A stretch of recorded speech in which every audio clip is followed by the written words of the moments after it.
Okay, so you gotta hear about this. We're breaking down what might be one of the biggest YouTube events ever. Mr. Beast got 30, yes, 30 of the world's most famous celebrities, stuck them all inside a giant red circle, and basically made them fight it out for a huge charity prize. It was absolute high-stakes chaos. And what was at the heart of all this chaos? A cool $1 million. But here's the kicker. The money wasn't for the celebrity. Nope. It was all going to a charity of the winner's choice. And that, right there, just raises the stakes for everybody. The lineup for this thing was just wild. I mean, we're talking comedy legends like Kevin Hart, icons like Paris Hilton, music superstars like the Chainsmokers and Diplo. Even all four guys from 5 Seconds of Summer showed up. It was just this crazy, random mix of famous people all in one spot. The whole competition really boiled down to one simple, brutal question.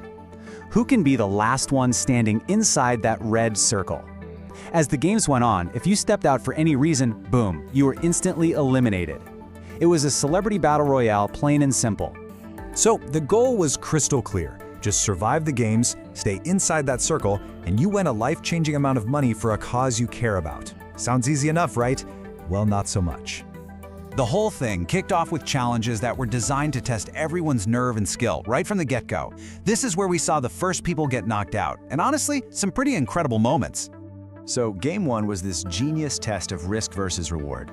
The celebs could try to throw a dodgeball through a hoop, and if they made it, they'd win a brand new car for their biggest fan, who was standing right there watching.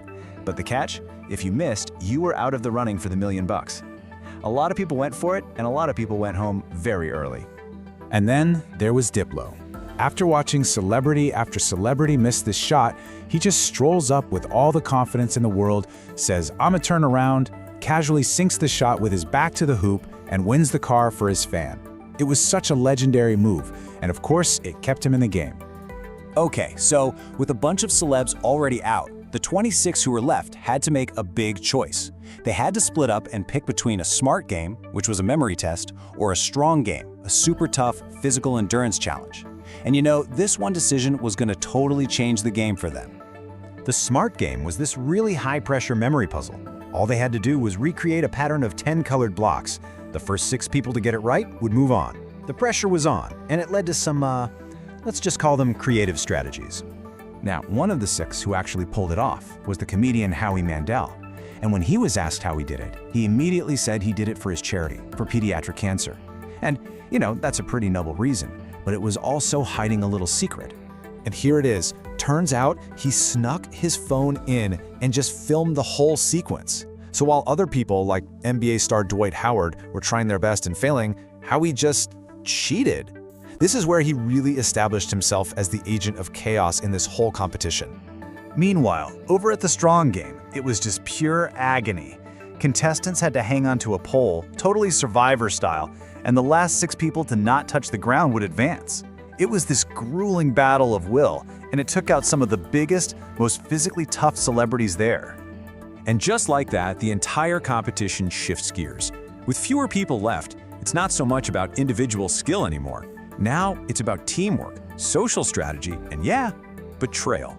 Things were about to get messy. The next challenge, a team-based cooking competition. The contestants got split into groups of 3 and had to impress this wild panel of judges. You add lifestyle icon Paris Hilton, world-famous chef Giada De Laurentiis, and Kevin Hart. So, a mix of actual expertise and just pure chaos. And of course, Howie Mandel struck again. To try and sell his team's absolutely disastrous dish, he spawned this completely made-up sob story about his dying grandmother giving him the recipe. The food was so bad, it literally made Kevin Hart gag and spit it out on camera. It was an epic, epic fail. So after the cooking disaster, the remaining teams faced what was maybe the most brutal challenge yet, the cube. Each team of 3 gets locked in a room and is told that only one of them is moving on. They had to figure it out among themselves, turning allies into enemies in a heartbeat. After all the drama inside those cubes, we were finally down to our last 3 contestants. And the game changed one last time. It was no longer about skill or strength, it was all about psychology and nerve. So, our finalists were the musician Audrey Nuna playing for the Luminous Fund, the rapper Young Gravy playing for Noise for Now, and the stuntman Steve-O, who was battling for Doctors Without Borders. 3 totally different people, all competing for some amazing causes. The final game was simple. 3 briefcases, but only one had the $1 million. It was all a game of bluffing. First, Audrey picked a case and got to peek inside. Then Gravy made his move. But it all came down to Steve-O, who had the final, game-winning choice.